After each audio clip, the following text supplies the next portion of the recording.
2035 වන දින එයා ඉන්දියා ගුවන් සේවයට අයත් බෝයින් 787 ඩ්‍රීම්ලයිනර් වර්ගයේ ගුවන් යානය අනතුරට ලක්ව එහි ගමන් ගත් කාර්ය මණ්ඩලය 12 දෙනෙකු සමගින් මගීන් 230 දෙනෙකු ජීවිතක්ෂණ පත් වූ අතර ඒ සම්බන්ධයෙන් වන වාර්තා මීට පෙර වීඩියෝවල මා සවිස්තරාත්මකව වාර්තා කර තිබෙනවා. එමෙන්ම මෙම ගුවන් යානය ගුවන්ගත වන අවස්ථාවේ සිට අනතුරට පත්වන අවස්ථාව දක්වා වීඩියෝ ගත කර ඇත්තේ වයස අවුරුදු 17ක් පමණ වන ආර්යන් අසාරි නැමැති කුඩා දරුවෙකු විසිනි. ඔහු විසින් සිදු කර ඇති මෙම වීඩියෝ හේතුවෙන් ගුවන් අනතුර සම්බන්ධයෙන් හේතු සොයා ගැනීමට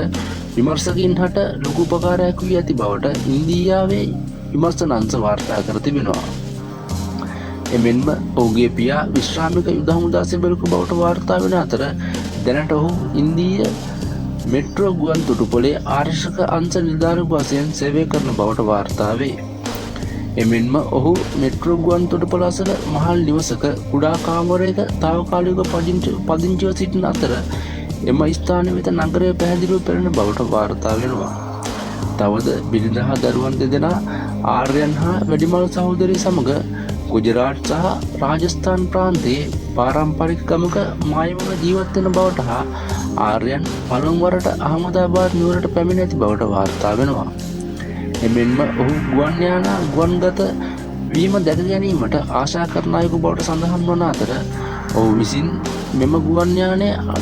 ගුවන්ගත වන අවස්ථාවේ වීඩියෝ කරමින් සිටියේදී එය අනතුර ලක්ව ඇති බැවින් එය දැක ඔහු ලොකු කම්පනයට පත්ව ඇති බවටද වාර්තා වෙනවා. තවද මෙම අනතුරින් පසු මේ සම්බන්ධයෙන් ඔහුගේ පියාට පවසා ඇති අතර පසුව ආර්යයන් විසින් පටිගත කළ මෙම වීඩියෝ ඔහුගේ මිතුරන් කිහිප දෙනෙකුට යොමු කර ඇති බවට වාර්තා වෙනවා. පසුව ඔහුගේ මිතුරන් විසින් මේ සමාජ මාධ්‍ය වෙත යොමු කිරීමෙන් පසු ඒ ලෝකයේ පුරා ප්‍රචාරය වෙමින් ඇති බවට රූපවාහිනියෙන් දුටු බවටද ආර්යයන් විසින් පවසා ඇත. තවද ආර්යයන් විසින් පටිගත කළ මේ වීඩියෝව රැට් යෙදවීම පෙන්නුම් කරන බවට වාර්තා වන අතර රැට් දීම යනු එන්ජින් හෝ පද්ධති අක්‍රිය විට උපස්ථ බලය සපයන හා අවසාන විසඳුම සපයන උපාංගයක් යනුවෙන් සඳහන් වන අතර මේ වීඩියෝ ගුවන් අනතුරට හේතුව සොයා ගැනීමට විමර්ශකයින් හට බෙහෙවින් උපකාරී වන බවටද සඳහන් වේ. එමෙන්ම අනතුරෙන් දිවි ගලවාගත් එකම පුද්ගලයා පවසා ඇත්තේ විදුලි පහන් නිවී ගිය බවට හා කොළ පැහැති ආලෝකයක් දුටු බවට වන අතර මෙම කොළ පැහැති ආලෝකය රැට් වෙතින් නිකුත් වූ බවට දැන් විමර්ශකයන් විසින් විශ්වාස කරන බවටද වාර්තා වේ.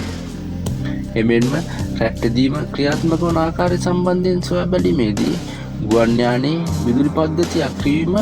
හයිඩ්‍රොලික් පද්ධතිය අක්‍රියවීම වැනි බරපතල ගැටලුවක් ඇති වුවොත් හෝ මෙය ක්‍රියාත්මක වන බවට සඳහන් වන අතර මේ ක්‍රියාත්මක වීමෙන් ගුවන් නියමුවාට ගුවන් යානය පාලනය කර ගොඩ බැස්සීමට අවශ්‍ය බලය ලබා දෙන වශයෙන්ම ගුවන් යානයේ නියම කුටිය සංවේදන පද්ධතිය හදිසි ආලෝක කරණයට විදුලිය සපයන බවටද සඳහන් වේ.